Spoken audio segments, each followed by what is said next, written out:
This is the Philosophical Consciousness in 3 Volumes podcast.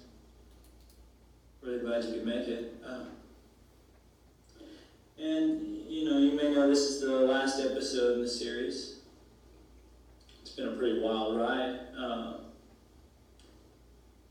Today we're going to be exploring a subject that's pretty dear to me. I'm going to be talking about the schizophrenic imagination and the machines of power that exist to thwart its revolutionary potential. But before we dive in, I need to explain a little bit the concept of virtuality. What is the virtual? Hey guys, I just want to say thanks for watching this last episode. It was really great filming the last scene of the seagull, memorizing it all in one go. I'm actually really pissed because it turns out that it didn't end up getting filmed, which sucks because it would have been a really great insight into my process and my ethos and all that. I'm really pissed because I realized it had this unboxing. I did it the other day. One of you guys was kind enough to buy me this, and so I'm gonna do a little re-unboxing for you, so whoever that is knows that I'm feeling the love. Okay, so let me just get this out here. Let's see, where is it? Okay. Almost in here deep. Got everything I kind of need for today in here. So,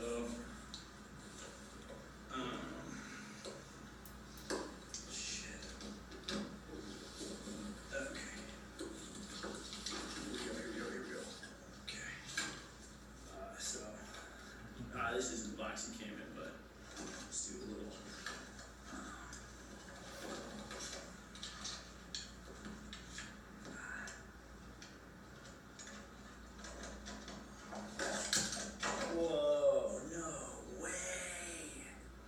No fucking way.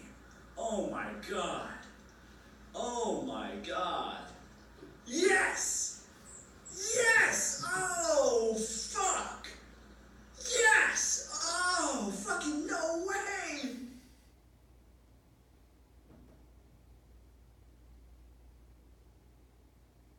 Let's start by defining the virtual in absentia. Let's define the virtual as that which is real, but not necessarily actual. Let's say I'm on a live stream. You're watching me on a live stream on the internet. You're watching me. But it isn't actually me.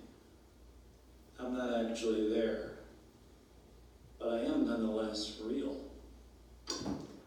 Let's start by defining... No way! Oh fuck! Oh fuck! Yes! Yes! Thank you! Thank you! Thank you! Thank you! Wow, check it out! Oh, this is great! Oh man! Oh, check it out! This is perfect. Because, I was starting to get a little twitchy in my right shoulder. So this is perfect. Perfect timing. All right. Yes. Hey guys, so update. There's another character I want to introduce you guys to. Her name's Amalia. We're living together here in Pasadena. Okay, I know. I shouldn't be telling you guys I'm unavailable. I know. It's totally bad for the gram. Cheers on, clown. Yeah, she's out there in New York. She's out there gigging. What's avant clown? That's actually a really good question. So, clown is basically like, you know, when you do something and other people laugh at you unexpectedly. Maybe you were ashamed, maybe you were proud. How you felt about it doesn't really matter. Clown's basically like, what is it inside myself that, you know, makes people laugh? Yeah, it's totally complicated. Yeah, it's a whole road, you know? Yeah, so anyway, Amalia, she's an avant clown, which, you know, it takes that idea to a whole nother level, basically.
All of this happened while I was walking around starving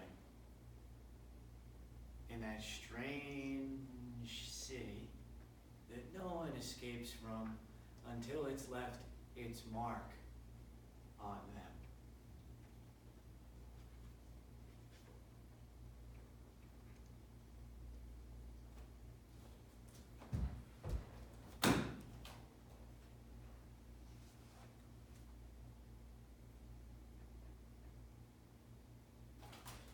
Alright guys, I'm just about to meet my lady here. She's been in New York for a while, trying out some new material, and I'm right around where she usually performs at, so I should bump into her any minute. No, she doesn't know I'm coming. She should be here though. I just saw she posted an Instagram story of herself, so she should be around here. Let me, shit. Let me see if I can, oh, no way. What? Are you serious? You guys, I can use these to make calls? Whoa, okay, New York, right on. Shoot, all right, let me just punch in her number here. I don't know if you guys will be able to hear any of it. Oh my God, what is on this keypad? Ooh, boy. Okie doke, here, just 1 second. Hello? Hey! Are you busking right now? Yeah, I am. Why? I'm on 41st and Broadway. Where are you? I don't see you. What? Yeah, hey, how's your project coming? Oh, I'm sorry. I need a minute. Oh, yeah, hey, I'm sorry. What do you mean you're here? I'm in New York. Oh, okay. Cool. Yeah, where are you? I don't see you. Look, I've got a surprise for you. Okay, guys, you don't know what you're talking about. She's gonna love this. Okay, what do you mean you're in New York? Who are you with? That's all part of the surprise. Where are you? Hey, listen, you're kind of freaking me out with the surprise thing. What are you doing here? What? Okay, look, I'm reinventing myself. I'm taking a cue from you in the avant clown thing. Look, I'm really excited to show you. Are you sure you want me to spoil it? Can I call you back? Oh, I don't think so. I'm on a payphone, I think. You're on a what? A payphone? I'm sorry, I don't really know what that is. Can I call you back? Look, I don't think this takes incoming calls. Look, okay, I'm live streaming now. Sorry, I'm having a really hard time hearing you. I'm putting our conversations on the internet. Are you fucking kidding me? No, it's a new thing I'm doing for my career. Oh, okay, all right, guys, just because you're watching me, it doesn't mean you know my life. Okay, Kay. This isn't gonna be like the last time, is it? I mean, I thought you were supposed to be taking care of yourself. What? No. Hey, Kay, I'm not doing this again. You have other people that you can call for this. Amalia. Right? Oh, no, Amalia, wait. This isn't an episode. I swear to God. No, oh my God, I can't believe you thought that. No, I'm just, I'm taking a step in the right direction for my career. It's a YouTube thing. They just keep sending me these terrible messages. Shit. Okay, I'm really glad you guys got to meet Amalia. Only sorry about the fucking spammer who came into the chat when I was talking with her. Look, I like a little mayhem as much as the next guy, but just so it's clear, you start fucking with my narrative, you get banned. Here I am in New York. Okay, wonder what I can show you guys that's cool. Ooh, actually here, hang on a second. There's somebody I wanted you guys to check out. How steadily my predicament had gotten worse. I had become so utterly denuded of objects. I didn't have a comb to use or a book to read when I felt hopeless. I spent the entire summer sitting in cemeteries, in the public gardens, writing articles on any subject, filled with odd ideas, inspirations, quirks rising from my restless brain. I would write the most outre subjects. Pieces would cost me hours and hours of labor and were never accepted. When a piece was done, I plunged immediately into a new one and therefore wasn't very often crushed by an editor's refusal.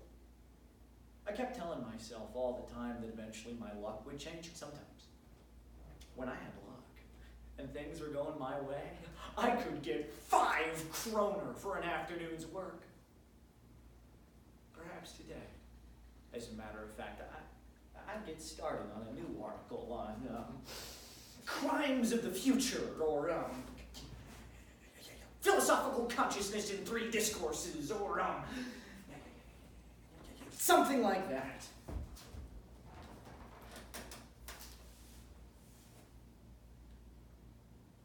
The mass psychology of fascism is such that we've created a prison where we're the prisoners and the guards. Any attempt to overthrow this casual fascism must first deal with the underlying psychology that's created it.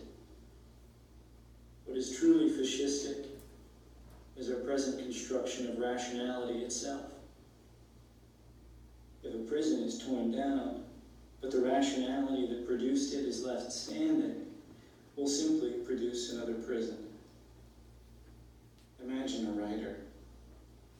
His subconscious mind wills him not to eat. If he cannot eat, he cannot write. But if he cannot eat, he cannot rejoin society. What will happen to him? Will he seek refuge in the woods?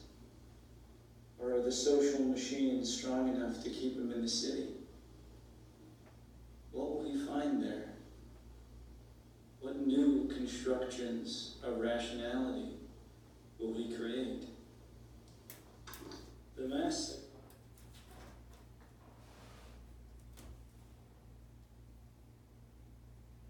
Okay, guys, sorry, it took me a little while to find this Apple store. I don't know why they put it in the middle of this train station. Wow, this place is fucking huge. Okay, cool. So I'm just gonna get to my little workstation here. Whoa. Wow, it looks like somebody was on this like just a second ago. Dr. PPP. Huh. Celebrity guru, author of the upcoming book, You're the Celebrity. Let's skip it. Wow, fuck, people have been busy at this Apple store, huh? Okay, my first YouTube paycheck, what the hell? Let's see, maybe we'll learn something. Okay. Okay, that's a little depressing. Let's check out, this is what I wanted you guys to see. This is called Twitch. You might be familiar. It's mostly for gamers. This channel here, though, this channel has some real artists. Let me see if I can find her. Is that her? No, that's not. Okay, I'm sorry guys, I just gotta type it in. Yaya! Oh fuck, no, that's yays. Okay, yaya. Boom. Okay, let me see. Here she is.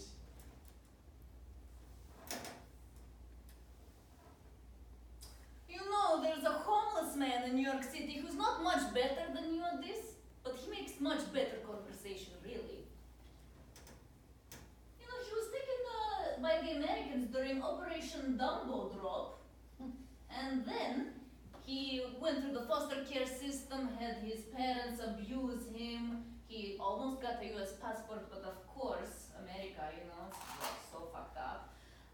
But then he fell in love with a Canadian woman and crossed the border. He wasn't able to get back into America for a very long time. Anyway, it's a pretty complicated story. I don't really understand. But there is a YouTube video called Odysseus' Gambit. Guys, I'm sorry, I forgot. Today's Sunday. Sunday Yaya plays chess in English. Unless she has an unboxing, those are usually from Russians. Mondays and Tuesdays, she does these dramatic readings. Mondays are in Russian, Tuesdays are in English. I actually prefer Monday. I can't understand a word she says, but I love the way she uses the language. You know what you just did there, right? That's шах и мат, блядь. Okay, you guys, I'm sorry. I'm really tired of this language today, so I'm going to switch. Здравствуйте, мои дорогие, хорошие, красивые. Конечно же, вы знаете, что сегодня у нас будет большой unboxing! Yes! Yes! Yes! Unboxing, дорогие мои. Я уже, конечно, это открыла, потому что не дождалась на самом деле. Это от Catfish Daddy. Catfish Daddy, ты меня так хорошо знаешь и всегда мне такие подарки делаешь. Вообще-то что-то, Catfish Daddy. Мои дорогие, вот знаете, какой у меня ужасный интернет? Это же раутер! Раутер! Раутер! Раутер! Раутер! Раутер! Раутер! Дорогие мои, это из Америки! На самом деле, это не подделка, я сейчас вам прочитаю. High speed Wi-Fi expansion BBC Editor's Choice. Слушайте, это просто будет супер. Мы с вами будем играть, мы с вами будем делать вообще все на свете, потому что у меня теперь будет классный интернет! Дорогие мои, я сейчас пошла устанавливать это все, но до следующего раза, дорогие.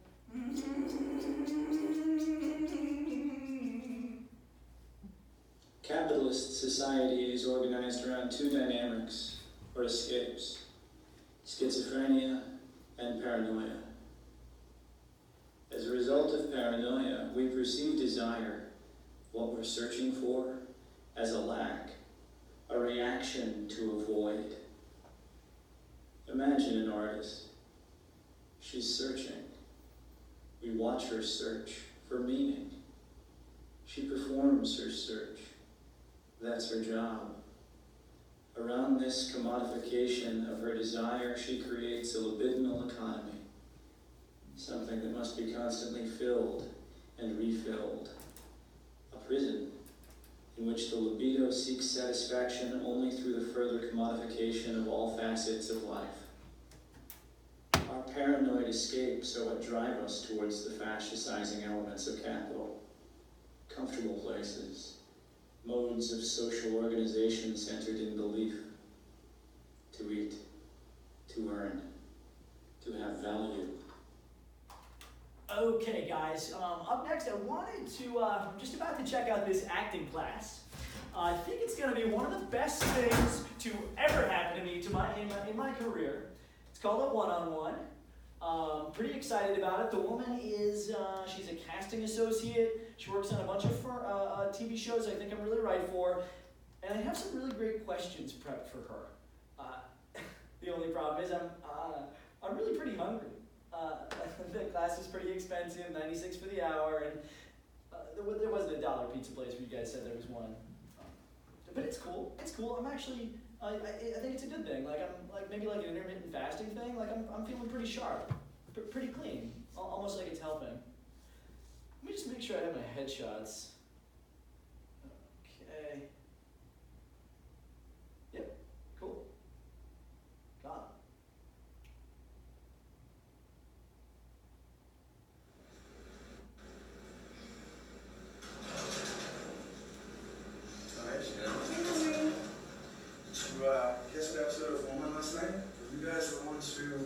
Smith? Oh my god, yes. Wasn't he amazing? Yeah, but I thought that you were the other guy. I could fit for that role. You silly, you've already been booked. We cannot keep booking you for the same show. Shannon, why not? I think this is everyone. So, it's super important to me that you all get a huge takeaway from this. So, please, if you have any questions, don't bother raising your hand, just shoot. Hi, my name is Sasha. I have a question. So, is it common for people to get cast out of these classes? Let's see. What I'm hearing is you want to be working more than you are, am I right? Sure. Okay, let me be super clear. This is not an audition. This is purely educational, right? I mean, you paid $100 for this, and what you're asking is, it was $100 actually to audition for Homeland. The union would not like that, am I right? What I can say is if you brought your headshot with you, I'll absolutely take that to put a folder in my office for when we're casting for under fives. Sorry, what's an under 5? Oh, an under five is just a character who has under 5 lines, like a bit part. And this is an addition for under 5s. No, sweetie, I was just explaining that if you brought your headshot, I will put that in a folder in my office for when we're casting for under fives, and it'll see your work and what you can do, and you will work out. So the slides you gave us when we were reading them, it's actually not an addition, but you're watching us perform so you can tell it in the future. Exactly, you got it. What's your name? Hussein? Oh, cool, like a mama. Yeah, like a mom. So you all got the sides that I sent out to you, right? Awesome, those are all perfect for you. Thank you for sending your headshots so I could run with your types. Sorry, Miss, Yeah. what if I did a different monologue on the side you gave us? Is that? Yeah, first time, absolutely. Yeah, let me just take a moment to introduce myself before we get started. My name is Shannon, and I'm an upbeat casting associate here with Castle Casting. We book a lot of the big shows with the elite cable networks, and I'm just here to lend my expertise to make you a shrewder, more professional actor. Hey, I have a quick question. Yeah. Is it ever appropriate to have a relationship with a casting director? Or I guess what I should say is, do you know of any actors who slept with casting directors to their advantage? I think you have better luck looking for love on Tinder. So, who wants to be up first to perform their scene? Oh, I'm sorry, hey, I forgot to mention, my name's Canute. Okay, great. I'll go. I'm Yeah, ready. great. And you've got camera prepared, right? I do, yeah. Awesome. So the camera's all set up and ready for you. I think you know what to do, yeah? Yeah, you know I do. Real quick, before we start, Yeah. so what I was gonna ask was, I mean, I'm straight, and so obviously it wouldn't be convenient for me to sleep with a gay male casting director, but I figure that must be a fantasy for some people, you know, like to flip somebody, or just to have that much power. And so I guess I can think of some things I'd probably be okay with, depending. I'm really sure that no casting director I know is concerned with flipping anyone, okay? Well, some people like it's good. Yeah, so I know you guys need to... So I'm looking, sorry, look, I'm looking at these big Hollywood stars, you know, I'm thinking mainly like Cary Grant, even Brando. And I mean, there's no way these guys didn't go down on other guys for roles. I mean, I'm looking at these 90s Hollywood actresses, and in light of Weinstein, suddenly it makes sense. I mean, you're telling me Jimmy Stewart got to where he was on raw acting talent, I don't believe it. And, you know, so I get that things are different and changing for women in Hollywood, but what I'm trying to ask is there any way you could see for me to be able, I figure gay casting directors must still have a lot of impunity. Or maybe, are there any referrals you might be able to make? Actors Breakthrough does an amazing job of keeping these classes small so that we all have a chance to get to know each other. I don't know if you've been to any of the other programs, they're seriously so big. Oh, sorry, can I do my Hey, scene? exactly, yeah, let's let Sasha go, okay? So, Oh, should I say? no, just go ahead. Of course I remember your order. Omelet, snow peas, creme fraiche, and white cheddar. Egg whites, and then I think you're going Egg whites. Okay, great. Oh, I love this for you. It's such a simple scene. It goes to show you how a scene like this can be really memorable. Let's take it one more time. Sorry, just, will I have time for my monologue after this? What is your monologue? Charlie from the Big Man. Okay, sure. Yeah, you are up next. So, I love what you are doing. I mean, I feel like you really know this person.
sorry. It's just, because I mean, I'm thinking like, I'm paying you a cool $100 for the class, and that's groceries. And I mean, I'm thinking, would I give a guy a hand job for $100? I mean, I get that things are different with apps now, but I'm thinking absolutely. Especially if I knew the person, like they were a colleague and were invested in my career, it almost wouldn't be sexual for me. I'd be grateful for the fraternity. I'm thinking like the ancient Greeks. No. Let me talk. Don't push me to my usual position of self-justification. We will put away for the moment the rotten bunch of grapes, that's me. Although I must say, your judgment's wrong, Marion. You smacked the fly on my nose with a hammer. You're big trouble, my spouse, for all your talk the merchants of college in the country is in your blood. You bargain and trifle with your own nature.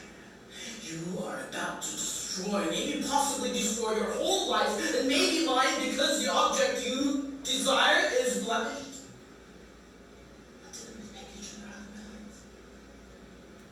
Can that be bargained away? By saying like a merchant, Marion will be herself, and will only love Charlie if you meet her at a certain price and conditions? Ah! Why do you willfully denature yourself? Because my tale is married.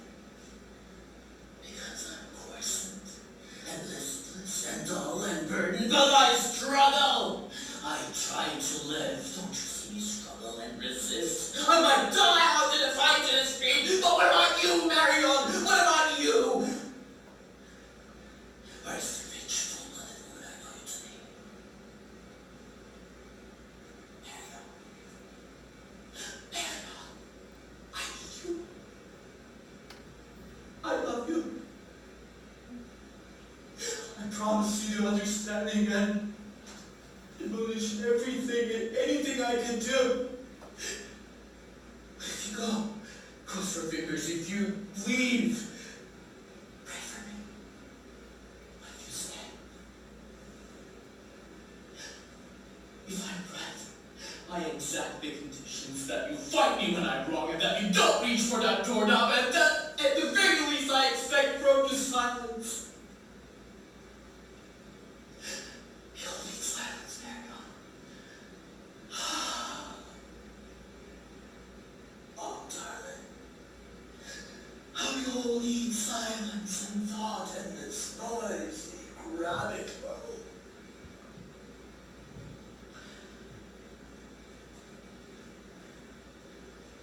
Wow. That was fucking great. Okay, let me just start out some feedback. Since this is an on-camera class, just do a little unwrapping technique. You could move a little less as you perform.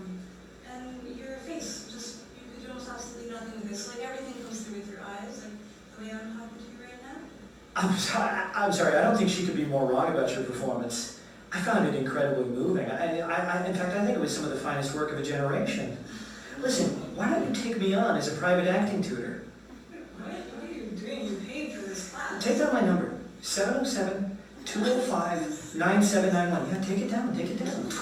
I think, listen, I think you have real potential. 7205-9791. I help people make lasting changes in their lives through the power of theater. Canute.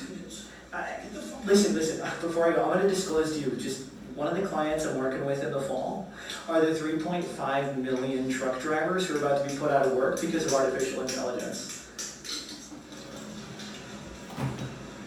If only I had something to eat on such a clear day. I walked through streets, rambling on without a purpose in mind. I turned and stopped at a corner without needing to. I went up small alleyways without having anything to do there. I just drifted on, floating in the joyous morning, rolling along with all the other happy people. The air was clear and bright, and my mind was without shadow.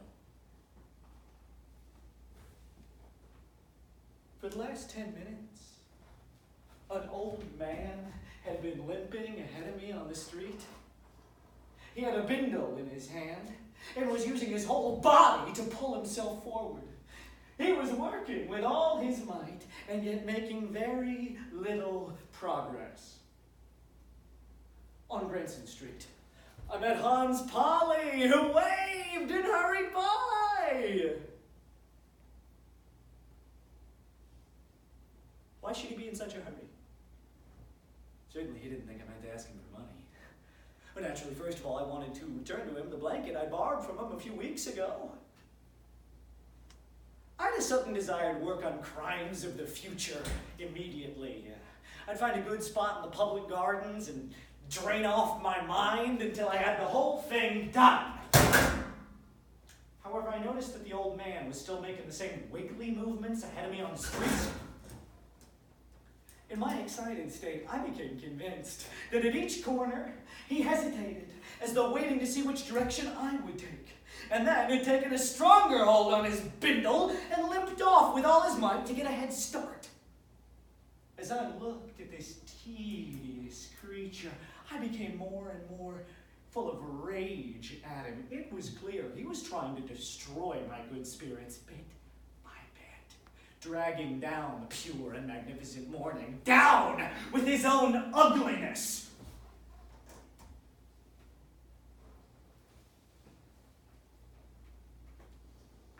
These theories were pioneered by Gilles Deleuze and Felix Guattari in their joint work Anti-Oedipus. They intend, with extreme urgency, to supplant the reigning economic and psychological ideologies with the schizophrenic imagination. Their method, a complex piece of guerrilla warfare conducted on a literary level, they proceed to call schizoanalysis.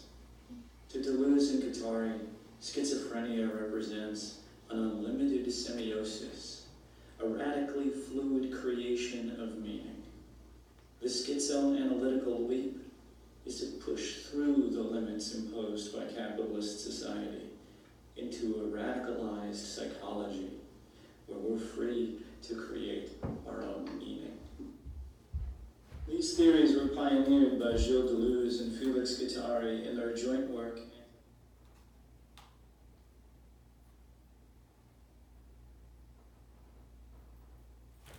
Man, I hope that Hussein guy calls me back. Oh, it would be so great to start building out my acting students. Okay guys, so there's no one in the channel right now. So I just wanted to take the opportunity to maybe share out something I've been working on. If you're watching this on like a highlight reel or something, let me know what you think. It's from the Seagull. He's here too. He is, isn't he? Well, never mind. He never believed in the theater. He laughed at all my dreams. Eventually, I stopped believing in it too. Then the emotional stress, the jealousy. I was always afraid for the baby. I started getting petty, depressed. My acting got emptier and emptier. I didn't know what to do with my hands. I didn't know how to hold myself on stage. I couldn't control my voice. You don't know what it's like to realize you're a terrible actress. I'm the Seagull. No, that's not it. Do you remember that seagull you shot? A man comes along one day, sees her, and destroys her life because he has nothing better to do? Subject for a short story. No, that's not it. What was I saying? Oh, yes. The theater. I'm not like that anymore. I'm a real actress now. I enjoy acting. I'm proud of it. The stage intoxicates me. When I'm up there, I feel beautiful. And these days, being back here, walking for hours and hours, thinking and thinking, I can feel my soul growing stronger every day. And now I know, Kostya, I understand, finally, that in our business, acting, writing, it makes no difference. The main thing isn't being famous. It's not the sound of the applause. It's not what I dreamed it was.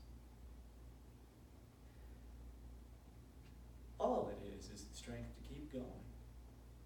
No matter what happens, you have to keep on believing. I believe. And it helps. And now when I think about my vocation, I'm not afraid of life.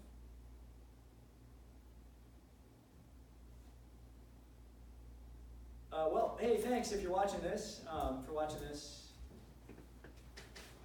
I've been working on that one a while. Well, like 10 years.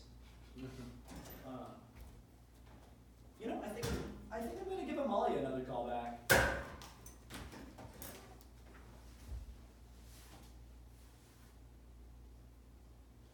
Why do many revolutionary figures start with dreams of liberation and end up attaching themselves to paranoid machines of power? In fact, desire oscillates between schizophrenia and paranoia. Desire has wished and will again wish for its own enslavement by the paranoid machines. The same way it will continue desiring the opposite, schizophrenic escape.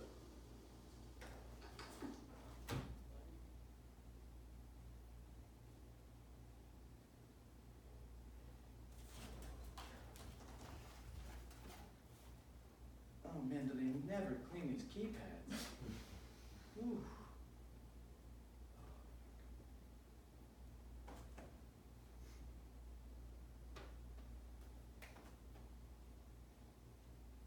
Hey, you reached Amalia, so leave a message after the beep. Beep! Hey, it's me. I wondered if you're around, we could go carousing. Hey, look, I know I'm not batting 1,000 right now, but it's not as bad as you think. Hey, look, I figured since I'm here, you know, maybe I could check out your work. I know my viewers would love to see what you're working on. Or we could go to that soup place you told me about. Amalia gets scared sometimes. It's no big deal. Sometimes people get afraid of the things you do to protect yourself from the abyss. When really, shouldn't they be afraid that there's a fucking abyss? I mean, okay, you know, sometimes, for instance, people try to, if I embrace a certain totality, sometimes people think they're doing me a favor and try to disabuse me of it. As if me keeping an open mind is always the better option. For instance, I was telling a friend of mine about Andre Gregory and his use of really long rehearsal processes, and I let the conversation shift over to rehearsals in general. How sometimes enough is enough, an actor just knows when a show is ready to go up. And I'm like, okay, you know, it's fine for you to have a preference, but let me have the fact that some things are better at keeping me on the fucking planet than others, right? And I'm not trying to talk about the abyss right now, so don't get it twisted and just leave me to my fucking 9-month rehearsal processes if that's what's keeping me alive, for God's sake, right? Am I right? I mean, oh my God, did I not hang up that phone? Oh, fuck.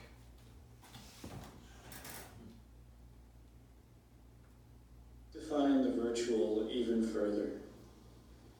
You're watching me on the internet. You're watching me. But it isn't actually me.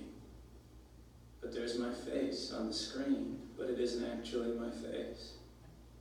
I'm wearing a mask. I'm wearing a mask of someone else. The mask is my performance. But the mask exists only in my own head. It's a virtual mask. What keeps the mask on my face? Is it an impulse towards mania? Energy with a potential for revolutionary investment? Or is it an acquiescence to the paranoid machines of power? Whatever the answer, the distance between the mask and the face, that little sliver of darkness, we'll refer to that as the absurd. Define the virtual.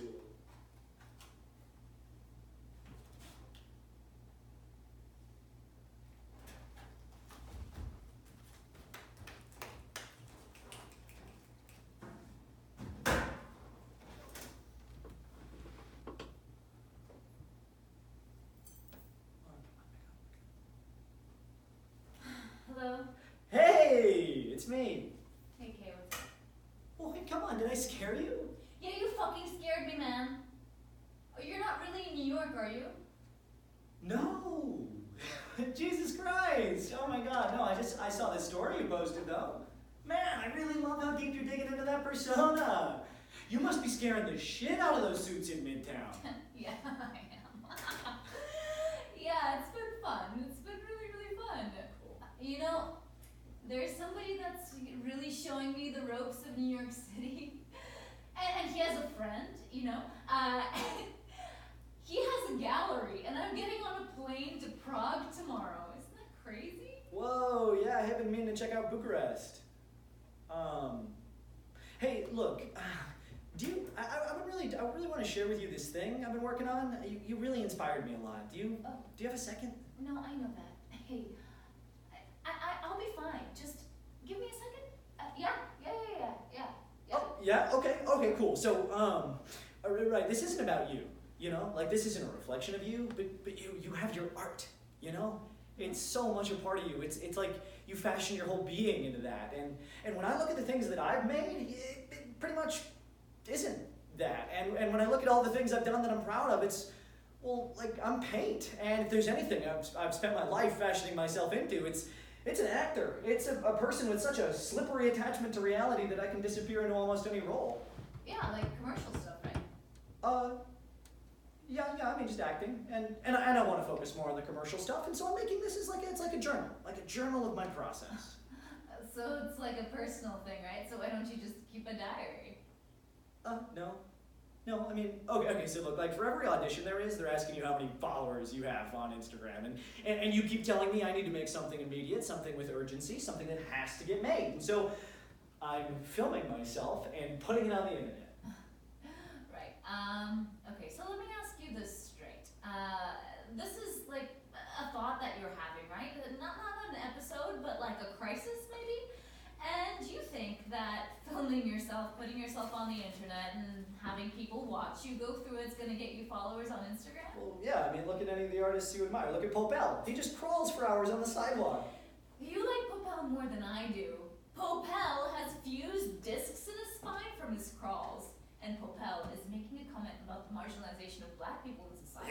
Yo, guys, look, I don't know what that is. Right, I'm sorry. What I mean is, I'm sorry, Amalia. It's the guys. They keep doing these weird things to my face. What I mean is, isn't the personal more political than the political, really? Okay, so this is another thing I don't really understand. Like, every thought that you have, you present to me for evaluation. And now you're saying that everything that you've done for the past 2 years is total crap. Because I respect you? I mean, it's like, okay, I'm sorry, Amalia. I think I have a new widget installed or something. These guys, they keep putting these weird animal heads on me. I think it's a prank or something, but I can't tell who's pulling it. Hey, look, some of the guys on here, they're kind of giving me a hard time. Do you think you could tell them we're a couple so they'll shut up already? What? Yeah, it's the internet, you know? Could you tell them for me? Okay. I mean, I have so many more men and women in my life than you. Last month I took my work to Tokyo. I was in Ghent. I was in Athens. I mean, I have someone in every one of these cities. What? What do you mean? Oh, we have an apartment. We have cats. Okay, that's not my cat. Hey, I really like your brain. I really, really do. You're the guy who I stay with when I'm in LA. Like, and it's been so great. Like, really, really great. But hey, I gotta get back to it, you know? How about I call you next time I'm out there, huh? Yeah, hey, I'm late for a thing too. I'll hit you up if I'm in New York. Okay, yeah. Cool. Okay. All right, guys. I'm out to check out a play, Burn This by Lanford Wilson. I'm pretty excited. Haven't made it out to Broadway since I made my big pivot. This time I'm checking out my boy, Adam Driver. Heard good things. Deuces. I ran over to Pyle Street, where I knew a pawnbroker on the second floor, one I'd never been to either. I grabbed my waistcoat and rolled it up under my arm. I went up the staircase, through the main entrance, and I knocked on the door. I bowed and threw my waistcoat down on the counter. Very good, I told him. If it hadn't been getting a little too tight for me, I'd have never parted with it. I took the money and went back. Actually, pawning the waistcoat was a wonderful idea. I'd be able to pay the landlady and still have enough money left over for a nice fat breakfast. And by evening, my piece on crimes of the future would be starting to take shape.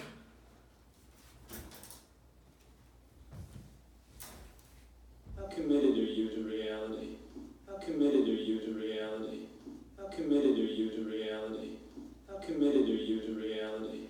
How committed are you to reality? How committed are you to reality? How committed are you to reality? How committed are you to reality? How committed are you to reality? How committed are you to reality? How committed are you to reality? How committed are you to reality? How committed are you to reality? How committed are you to reality? Late one night, I was at the psychiatrist's office. Not my psychiatrist's office, I don't have a psychiatrist. I was at the psychiatrist's office of my friend, let's call him Odysseus. The city was frozen through, but the country was on high boil, and Odysseus was deep in the throes of a manic episode. Odysseus' psychiatrist had called in a few of his close friends because she was worried that Odysseus wouldn't let himself be voluntarily admitted to a psych ward. The thinking being that in the state of New York, if Odysseus didn't voluntarily admit himself to a psych ward, the state of New York wouldn't let him commit himself back to reality. As Robert Lowell once said, depression is something you suffer alone. Mania, your friends suffer with you.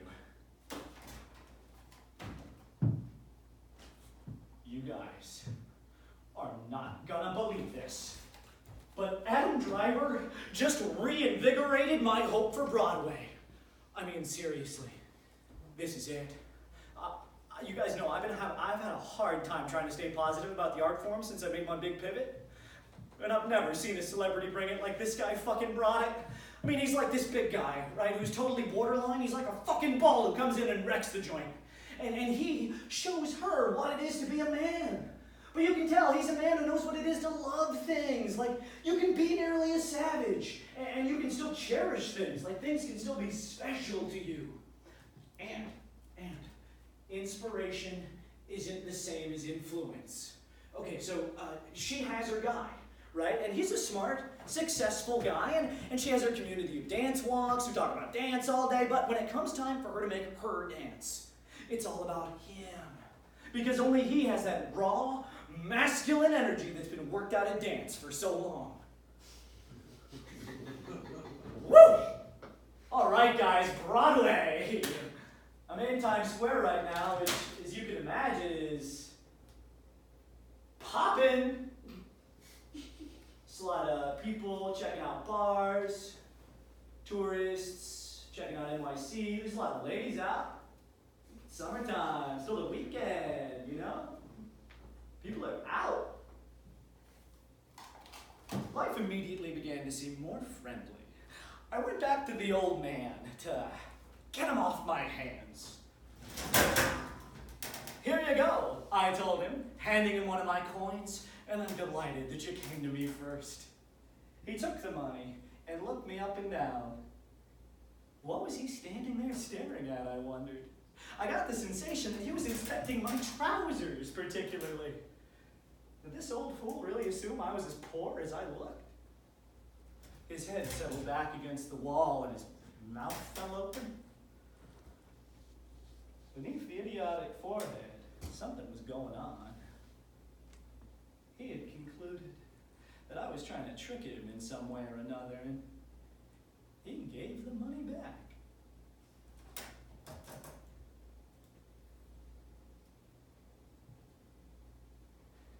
The psychiatrist was hoping to avoid having to declare a psychiatric emergency, and was hoping that, as Odysseus' friends, we could maybe help her out.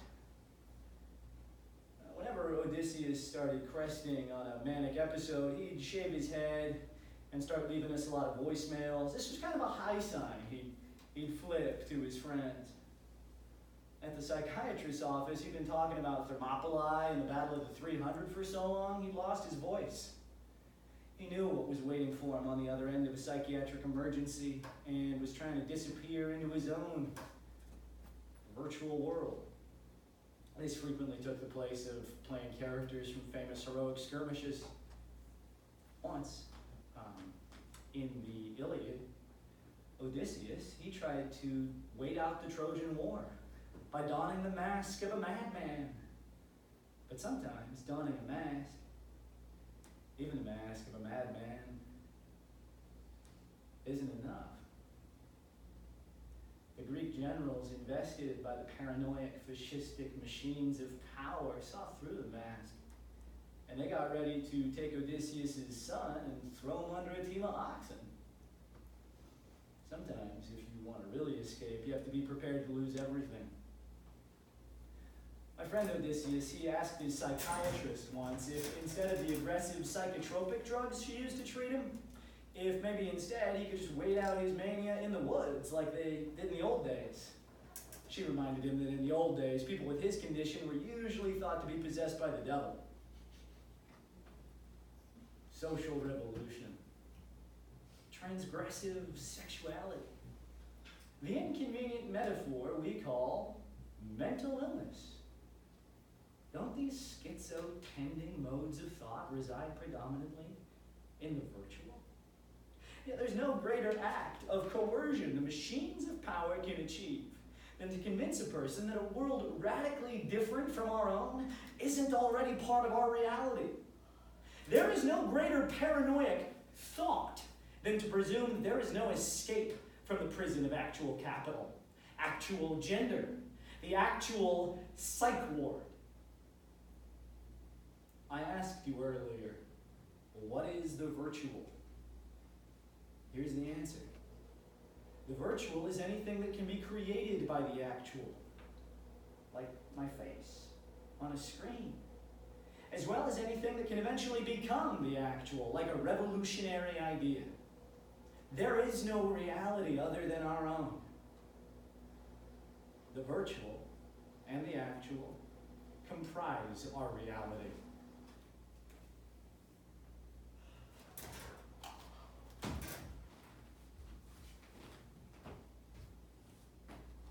Whoa, something smells strong. Holy fuck, is that a person? There's no way. Oh my god, I feel like I can actually tell the direction it's coming from. Like I'm fucking Toucan Sam or something. Oof. It's getting stronger. Oh man.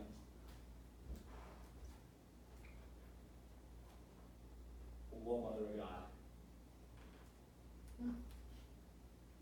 Okay, that is fucking wild.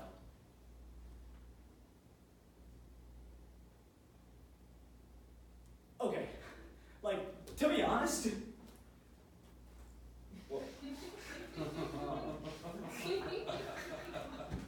that was fucking exhilarating. I mean, okay, when was the last time you were at a theater and you actually smelled another human being? Now, I'm not talking about some old couple's perfume or something, but like when I'm at a cheap fucking show, previews, and I can tell everybody around me paid no money for it either, that's the only time I really smell the other people in the audience.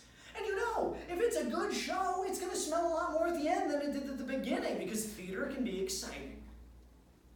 I wonder what it would have been like to be there on the opening night of Romeo and Juliet. I bet people in the audience stunk to high hell. I bet it smelled exactly the same way Times Square does right now.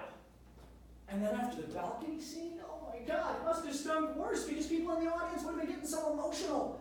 And emotions smell. You know, to be honest, I'd watch this guy for 2.5 fucking hours. See his fucking life. Watch him play burn fucking this. I bet he'd take something personal and burn it, that's for fucking sure.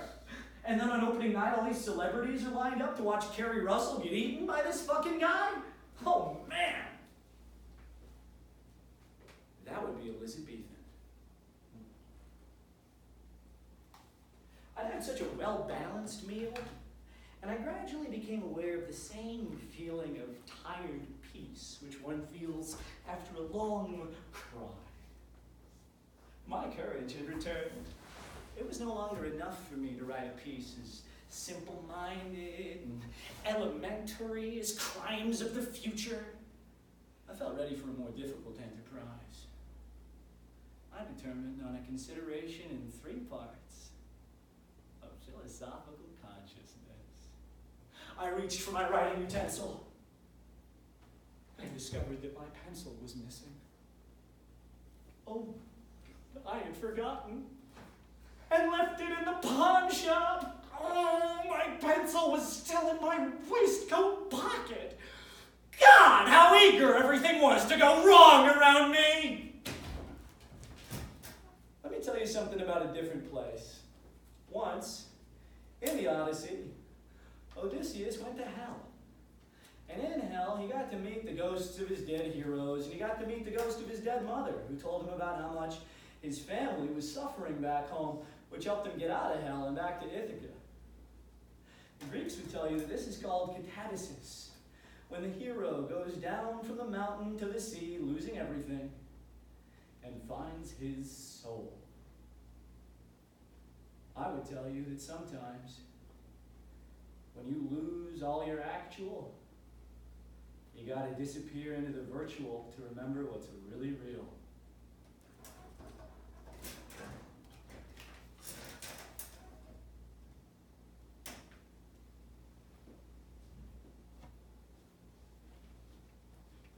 You guys, for those who were watching earlier, okay, is that not the girl from Twitch? I mean, what? I thought she was supposed to be in Russia. That is, okay, hang on.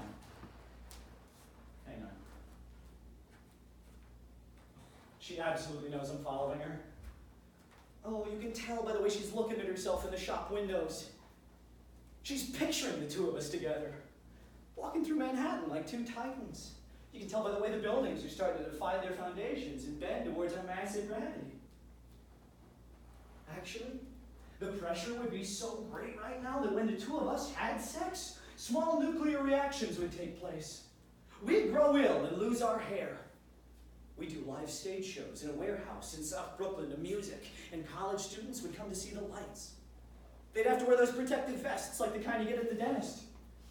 And we'd die off like the annual flower, like the bees who will never overwinter. And that's actually what she's thinking right now. You guys ever had that feeling where you wanted to follow someone and frighten them in some way or another? Right now she's going into Amazon's bookstore. Oh. Do people cruise in bookstores? Do people cruise? I've heard people talk about these chemically charged subway encounters that leave people with their hair blown back and numbers in their hands or on their phones. Have I just missed these? If I'm pursuing someone, is the only avenue available to me actual pursuit? And where does this desire even come from? Is it from some primitive stage where stamina and the ability to craft a spear are the only things that set us apart from the tiger? If you guys know of any channels I could watch that might help me out, please leave a recommendation below at the bottom of the screen. I have an incredible gift for stamina. I'm the guy who, the minute he finds his seat on a plane, opens a book, looks up once or twice, and then closes the book only once the plane has landed and the seatbelt sign's been turned off. I only listen to albums of music at a time, never playlists. And I can run very, very far.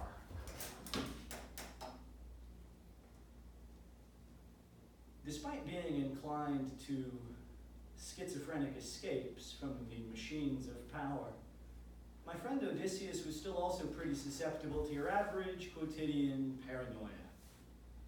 While his schizophrenic imagination made him capable of recounting Homer, Shakespeare, Blake, O'Neill, wholesale from memory, he was still also pretty afraid that he'd never be loved.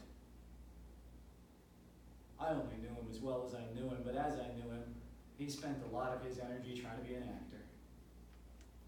He spent a lot of his energy looking for salvation in literature. And he spent a lot of his energy trying to get well. In college, there had been a girl who showed him all the patience and stamina his mania required. She'd sit in her apartment helping him build a barricade, shit-talking Robespierre, or scoffing at the limitations of Richelieu like Danton, or whatever. Riding out the storm, drenched in metaphors. But as someone said of him once, he was a rodeo bull. And one can only ride the bull for so long before you got to take a break. And all this energy that he spent was so clearly an attempt to prove to himself that he could be well enough for her. Trying to get back to sanity sometimes amounted to little more than his own conformist paranoia. The lightning energy that shot out of his hands, and his hair, and his armpits, and his groin. The energy the Greeks call spirit. He wrongly thought made himself incapable and unworthy of love.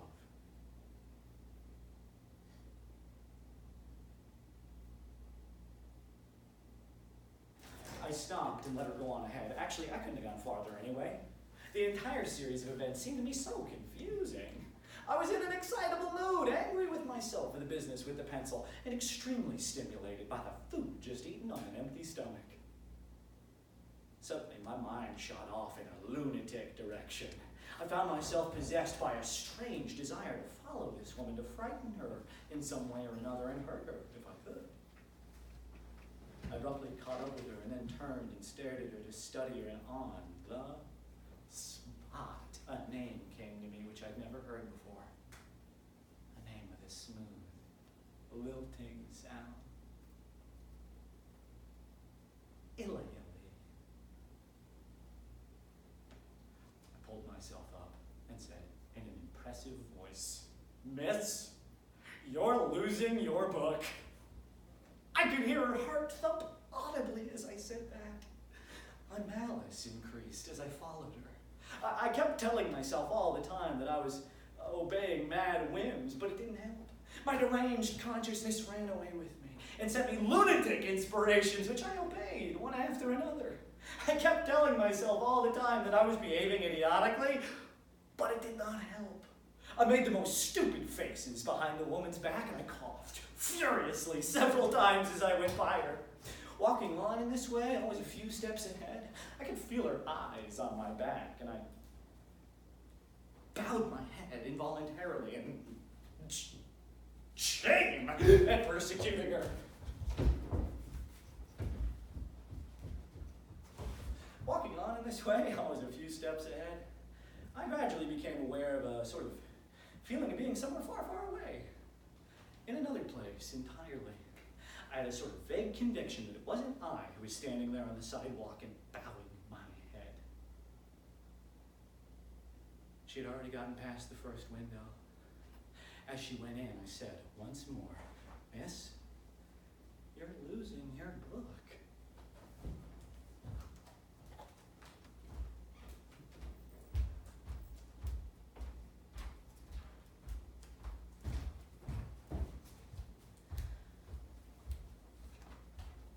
Hello? Hey, yeah, I'm at Amazon's. Yeah, I think this guy might be fine. No, I'll be fine. Yeah, I mean, yeah, hey, so, you said that there's a book that I should get? Excuse me, do you have the Art of Cruelty? Kafka says that art should be like a pickaxe that smashes a frozen lake inside ourselves. I'm curious how you guys thought that went. Yeah, he just quoted Kafka at me. Yeah, the fucking pickaxe quote.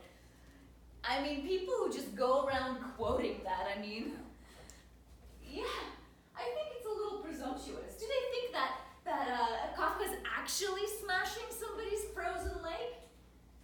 Anyway, I think it's a little male. Yeah. Guys, I'm curious. I'm sorry. I'm curious what you thought. I've been trying out a lot of new voice stuff on the channel. I'm wondering if you thought that was maybe my most impressive register. Also, let me know if you guys think I should be doing this kind of voice thing more often. I could set up a Patreon or something. You guys could help me do this kind of thing full time. Yeah, you know, the pickaxe thing, you know, it's kind of phallocentric, you know? Do you know what a keel is? He just asked me what a keel is. boat, right? Oh, okay. I mean, it's not a thing on a boat. On a sailboat, a keel is a blade that goes underneath the water. It goes deep underneath the boat and it stops the boat from capsizing during storms. Not everybody has a pickaxe, right? Not everybody has a frozen lake, but everybody has a keel. Your keel helps you mathematically define your ballast. It helps you stop your boat from capsizing during storms. Do you know what your keel looks like? You just said it was a blade underwater. No, of course you don't know what your keel looks like. It's underneath the boat. How do you even know it's there? Leave me alone.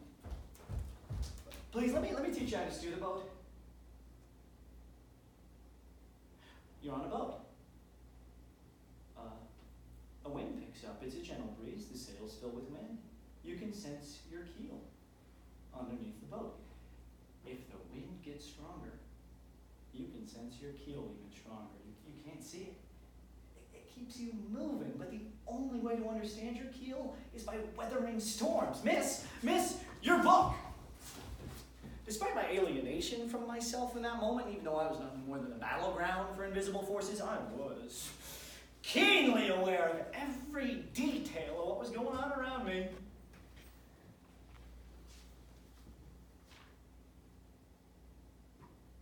A big brown dog ran across the street toward the trees and the Tivoli. I fucking got it. Oh man, it took me 3 weeks to get this, but I fucking finally got it. Do you think, could you help me run lines just for a second? I know it's closing, but I really want to get it. We can do this. It's hot, but it's just not that hot. I got it. Wow. If it's not that hot. Okay, big brown, it's in the pink, it's highlighted. Okay, I see. Okay, so big trees, Tivoli. Can we take it from Tivoli? Yes. Okay, line. It had a small It had a small. collar. Oh, okay, right, that's how we're, okay. It had a small collar, line. Made of Can you just, Mexican Mexican silver. farther Farther, okay, I'm getting it. up the street. Up there, yeah, just feed it.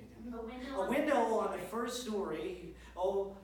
Opened, yes, and then I just put it, just give it to me. I'll tell you when you'll get it all. A sleeves rolled up and lean out the first, and make polishing the pain in the opposite side, yes. Okay. Nothing escaped. Escaped. My eyes. I was sharp. And my Brain was very very much alive. God, how am I doing? great. Good. Thank you. Okay. My brain was very, very much alive. Everything poured in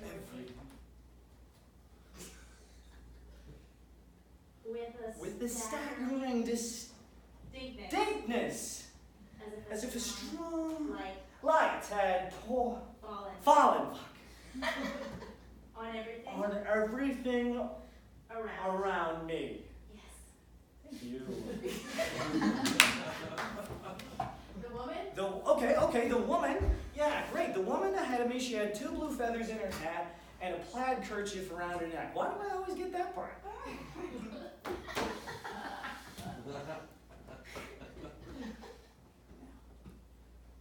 Oh, you guys. Shit. I really need to be able to tell if Yaya goes back online. My shoes were wet because I walked in the rain and I didn't wear the shoes like I normally do in the show, and that's why you wear shoes.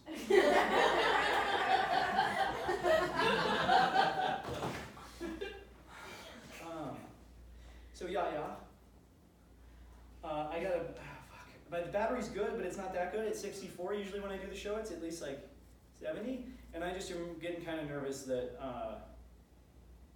I'm gonna she's gonna go online. I need to figure out where she's at, and I'm not gonna have the juice. So I'm gonna go to one of those cool New York Wi-Fi payphones to recharge. Right. Okay, cool. So, let's see. While I'm here, I want to tell you next about Bastian Otter. Yeah. Do you know about Bastian Otter? No. Okay. That's a hard no.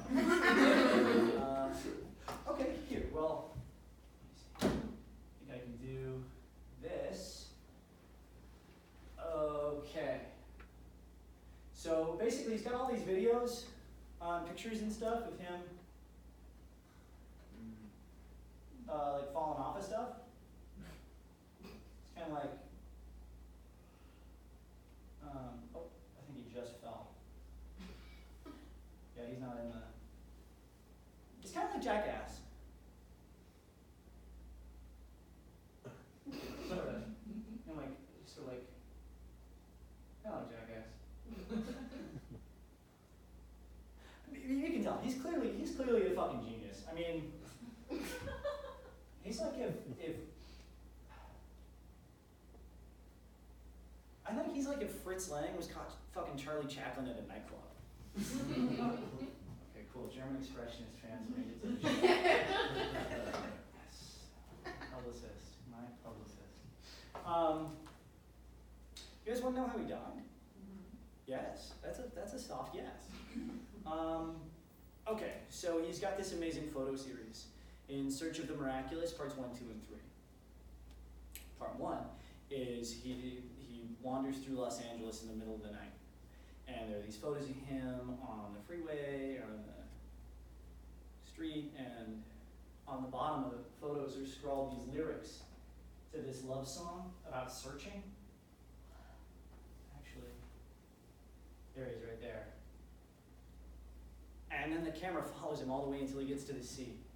And so part 2 is he goes and takes a small boat out on the Atlantic, and he says he's going to navigate the ocean and get to a gallery showing his in Europe. And then he goes missing, and people find the boat washed ashore in Iceland or something.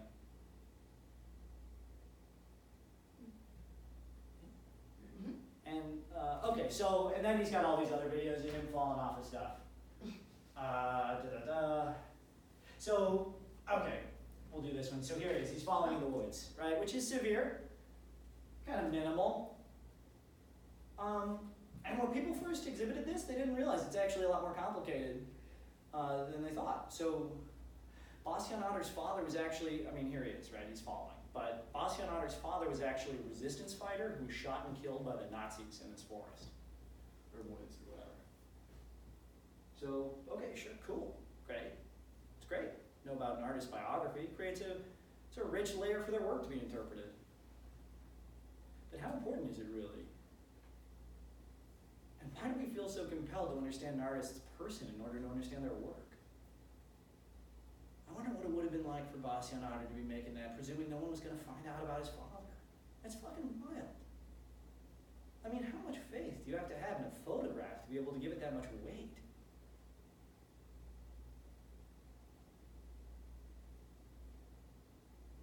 I mean, okay, sure. There is an added weight to everything I do, because I'm super famous and I live in the 21st century. And everything can be known about me by an Instagram search or Google or whatever. And so my life story follows me everywhere I go, and that's a kind of weight, too. But Bastian Otter's out there with a fucking camera slung around his neck and a buddy, and he says, hey, take a picture of me as soon as I fall off this tree trunk. I mean, how much faith do you have to have in a photograph to be able to forsake that kind of biography? Can we ever get back to that? I mean, what if I said that the reason I was making all of this was that one of the best minds of my generation jumped off Niagara Falls, and the only way for me to get close to him again was by making this? I mean, if that were true, how would that impact your understanding of my work? You know?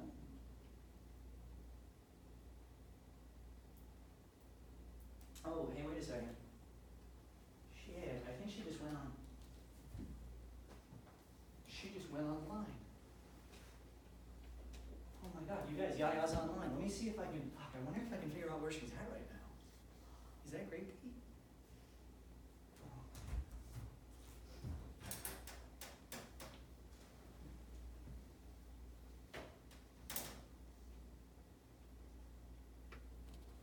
Machines of military operation can put you into a prison.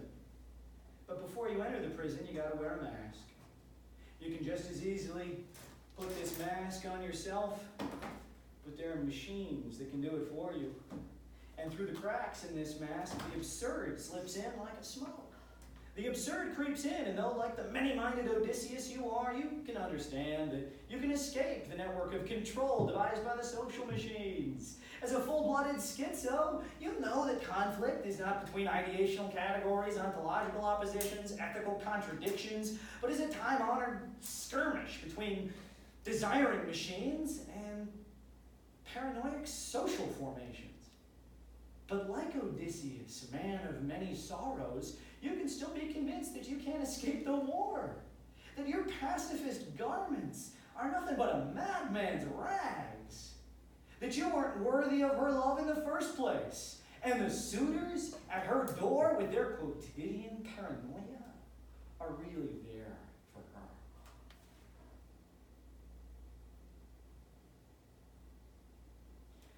Thoughts of God began to occupy me again, and I thought it utterly reprehensible of him to block my way whenever I tried for a job, and to ruin my chances when it was only my daily bread that I was asking for. I noticed very clearly that whenever I'd gone hungry a little too long, it seemed as though my brains ran quietly out of my skull and left me feeling empty. My head became light and floating. I could no longer feel its weight on my shoulders, and I got the sense that my eyes were remaining far too open whenever I looked at anything. I sat on the bench and thought about all this, and I grew more and more bitter towards God for his constant persecutions. If he was trying to make me better by drawing me nearer to himself and pushing me hard, he was going about it the wrong way. I can assure him of that. I stared up at the sky, almost in tears from my defiance, and I told him that once and for all, silently inside myself. Thoughts of childhood teachings ran through my mind. I heard the music of the Bible in my ears. I tilted my head sarcastically to the side and talked softly to myself. Why should I be troubled for what I should eat, or for what I should drink, or for what I should put on this vile bag of bones which is called my earthly body? Had not the Heavenly Father cared for me as for other creatures who had no place to lay their heads, and not his hand in his righteousness pointed at his insignificant servant? God had poked his finger down into my brains, and gently, almost without thinking, brought a little confusion among those threads. And behold, there were filaments and other fine root-like threads on his finger, which were the threads of my nerves, and a wound in my brain from the path of his finger. And after he had touched me with the finger of his hand, which was the finger of God, he let me go, and he let me depart in peace, and he let me depart with the open hole, and he let no evil come upon me, and nothing will harm me from God, who is the Lord through all eternity. Let me tell you something about the NYPD. The NYPD react to every psychiatric emergency basically the same way. For instance, if my friend Odysseus is in his psychiatrist's office in a chic and expensive doorman building on the Upper East Side, and the police are at their precinct on 67th and Lex, no amount of virtual can save Odysseus from the actual force that a psychiatric emergency taking place on the Upper East Side in a chic and expensive doorman building is supposed to be met with by the policing machines.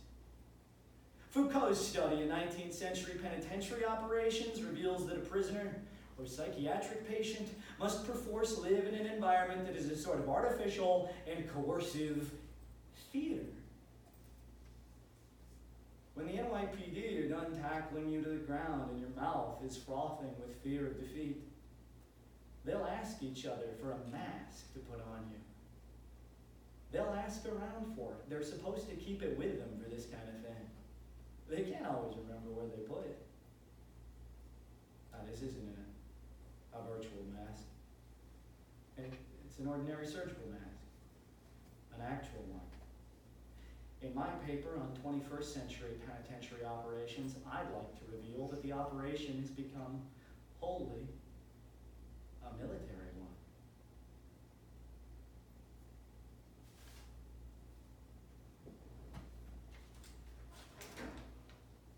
Oh, what? Oh my God, you guys. I'm gonna stop the boss right now for a second. I hope that's okay. I think Yaya might be in Coney Island. I think she's down there in Coney Island right now. I can tell from her stream. Whoa, fuck, how do I get to Coney Island from Times Square? Hang on, I think I gotta do the Google Maps thing. Fuck, I don't have time for this shit. Oh, I can't with the Wi-Fi right now. Okay.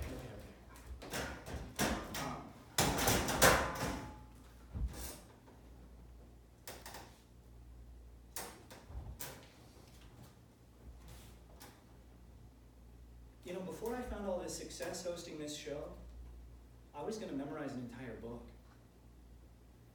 I was going to memorize Fahrenheit 451 because basically what I know is that no one knows how to perform a text like me. And if you're watching this, it's probably because you're trying to uncover my secrets, so click subscribe below at the bottom of the screen. People have these deluded ideas about character, but they've never been truly emancipated by the words of another. The thing is, the day you fall in love with a text is the day you grow wings forever. Because the day you fall in love, you get the key to freedom, the key to spending hours with the text, of working for it. It's like being an ancient man and finding a woman to make your bride and building her a house in the woods and lumbering and milling each tree yourself. When you spend that kind of time making space for a text, carving out that space in yourself, you begin to discover the fine hills and valleys of a text, its canyons and their waterways. And you discover the ability to do that with any text. And I was going to do that with an entire book. I was going to do that with Fahrenheit 451. I thought this would be my entree into the theater world in New York City. I'd sit and speak this book, Fahrenheit 451, as a simple act of secular devotion. Yeah, there are other pieces of theater in New York that are likewise very long, durational, endurant, but they're also full of concept and conceit. This would be simple. I would sit and speak this book because Fahrenheit 451 is a book about a world where the state has allowed society to abolish all forms of secular devotion, to abolish all wrong thought, in fact. And the book, being a canny piece of science fiction, their world closely resembles ours. And all other attempts to bring the message of this book into other mediums through adaptation fall short of the secular devotion of the novel. But I found myself, without having form as a kind of guide, without concept as a kind of context, falling short of my motivation to do so. In this instance, following this girl through New York City, I have my motivation, my guide. And if you guys want to know about how other adaptations of the novel fail to fall short of the original secular devotion, feel free to leave me a comment below, and I'll try to include it in a future episode.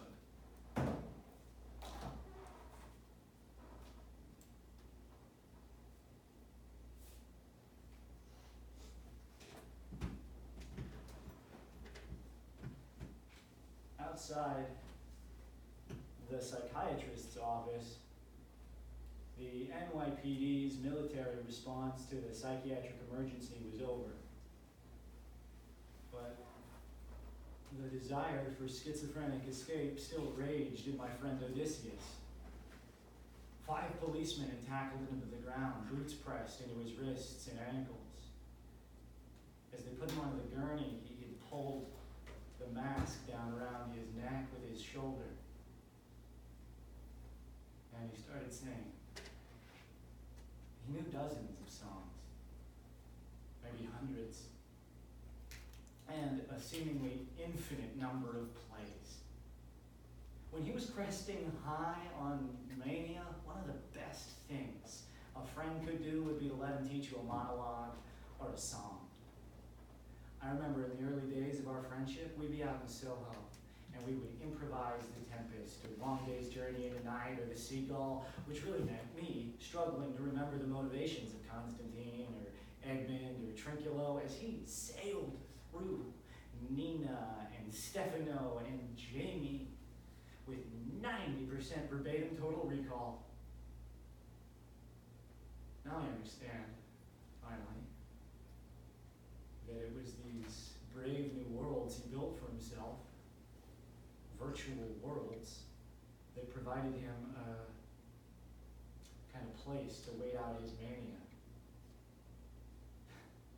These monasteries he built for himself, where libraries existed for him to retreat to, were as radical a space as any barricade, as practical and salvific as anything ever dreamt by Marx, or Bakunin, or Malcolm, or Goldman.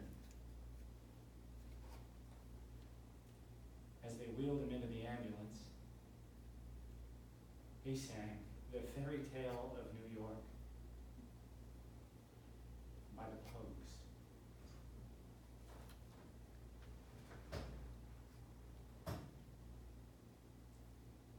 skip this ad. Is that okay? Laser away? Anybody interested? No? Okay. Emily?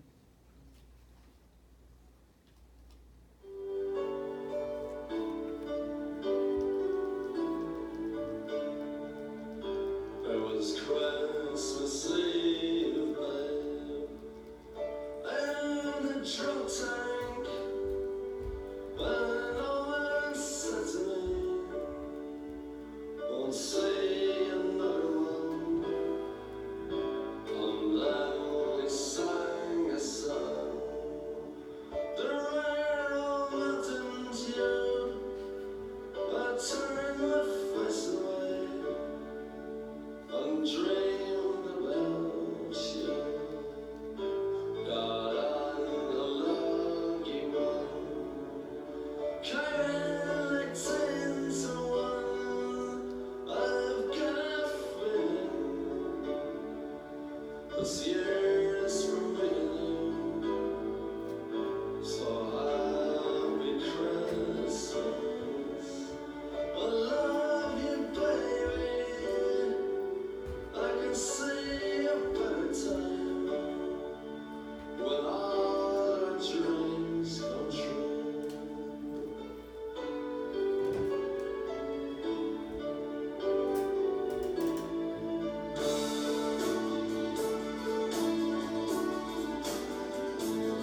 They got cars, big smiles, they got rivers of gold. But the windows right through you, it's no place for the old. When you first took my hand on a cold Christmas Eve, you promised me Broadway was waiting for me.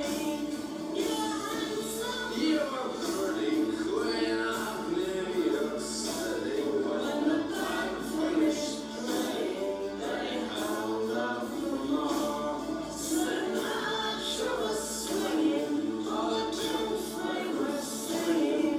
We kissed on the corner, then danced through the night.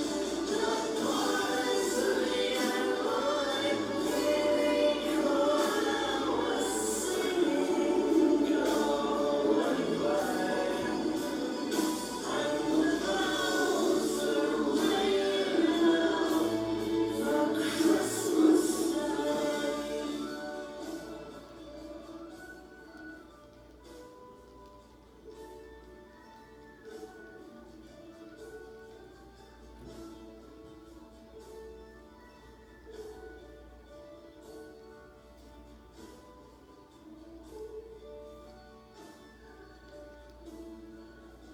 My friend Odysseus had been institutionalized 10 times in 10 years for mania and had never known clinical depression. Through the next year, he met his first. He told me once that a day could be saved by a single creative idea. But with this depression, it was impossible. It was like ashes in the mouth. The next winter, perhaps sensing another episode, or perhaps sensing an inevitable contention with the authorities over the nature of the virtual, an inevitable contention with nurses over the nature of haloperidol, electroconvulsive therapy, inevitable kidney failure from a mixture of actual medication and self-medication. He gave himself back to the river god and jumped off of Niagara Falls.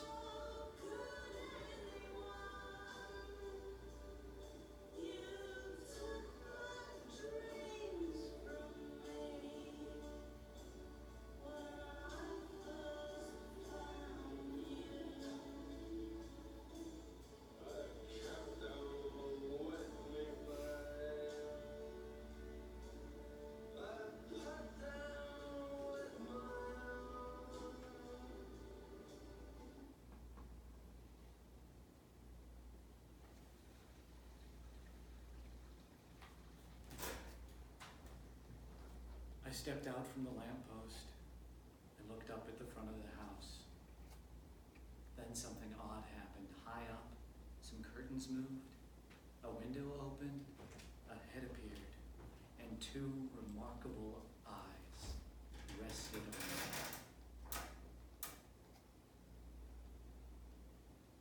Elei, I said half aloud, and I felt myself turning red.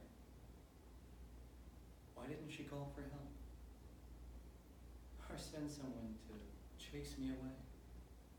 Or toss one of the flower pots down on my head? We stared at each other without moving. This lasted a minute. Words shot between the window and the street, and yet nothing had been said. She turned away. I felt something wrenched inside me. A delicate shock ran through my system. I saw a back which turned into a room, and a shoulder which swung as it turned. This turning away from the window, and the expression of the shoulder as it turned, was a sign to me. My blood recognized this delicate greeting, and I felt marvelously happy inside.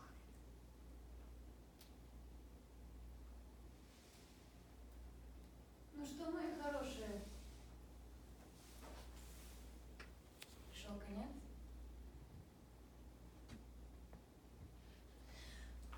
Мне кажется, что вот этот вот огонь, душевный огонь мой, да, можно так сказать, мне кажется, он просто потух, может быть, или потухает. Я не знаю, что делать, ребят. На самом деле не знаю, что делать. Может быть, вы мне как-нибудь подскажете, что мне делать, а? Ребят. А? I really like your stream. Oh, I'm sorry.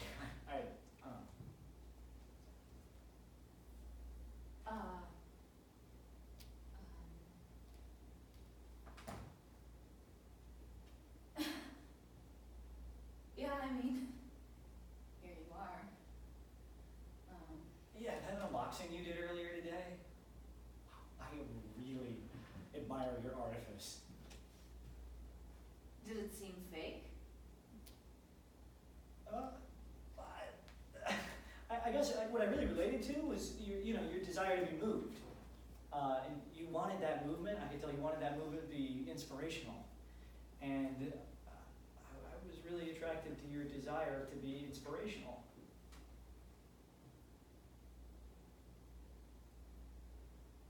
Okay.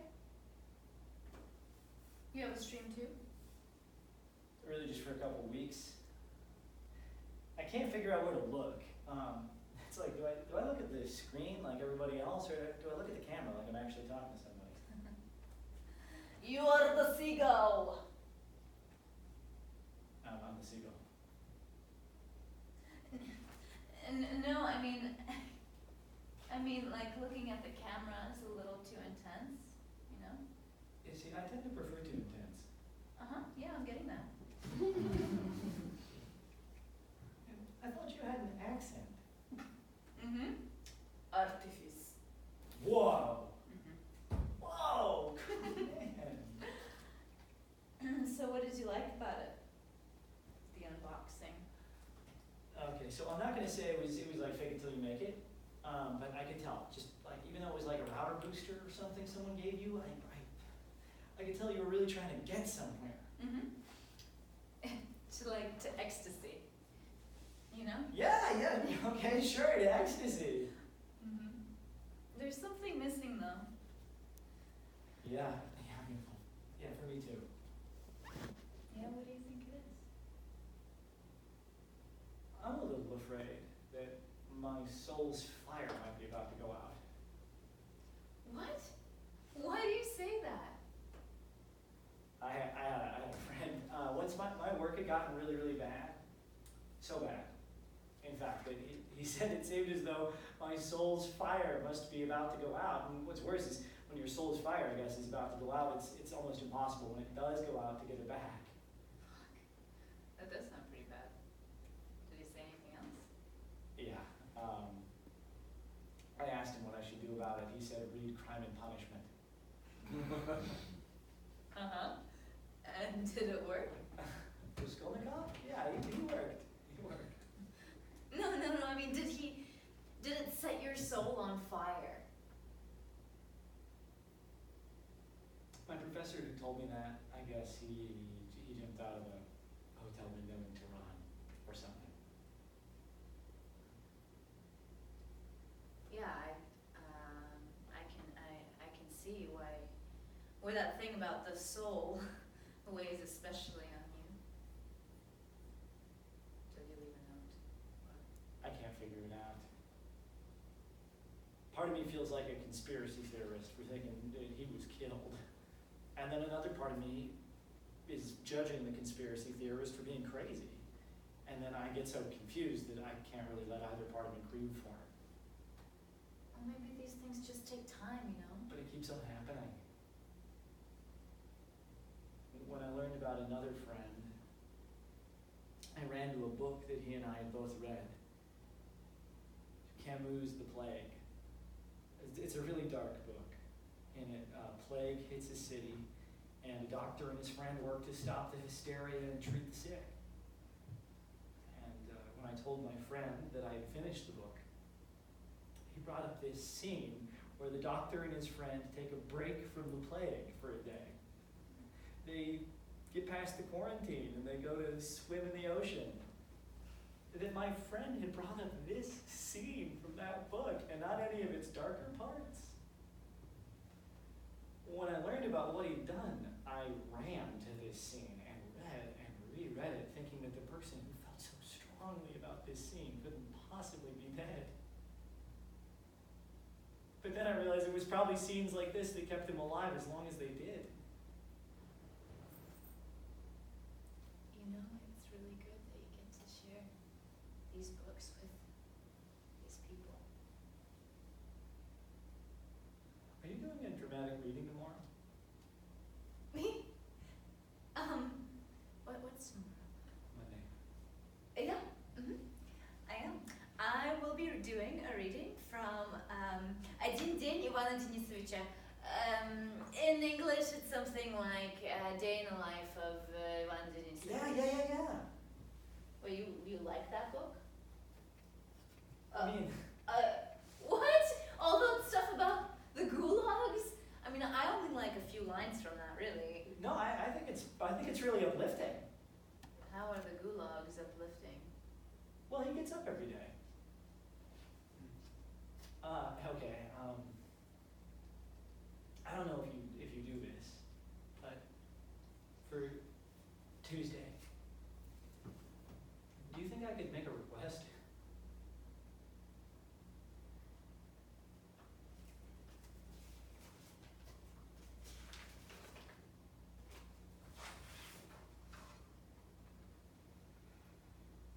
God abandons Antony. What god? Bacchus. It's a really good one. When suddenly, at midnight, you hear an invisible procession going by, with exquisite music, voices. Don't mourn your luck that's failing now. Your work gone wrong, your plans all proving deceptive. Don't mourn them uselessly. As one long prepared and graced with courage, say goodbye to her, the Alexandria that is leaving. Above all, don't fool yourself. Don't say it was a dream, that your ears deceived you. Don't degrade yourself with empty hopes like these. As one long prepared and graced with courage, as is right for you, who proved worthy of this kind of city. Go firmly to the window and listen with deep emotion, but not with the whining, the pleas of a coward.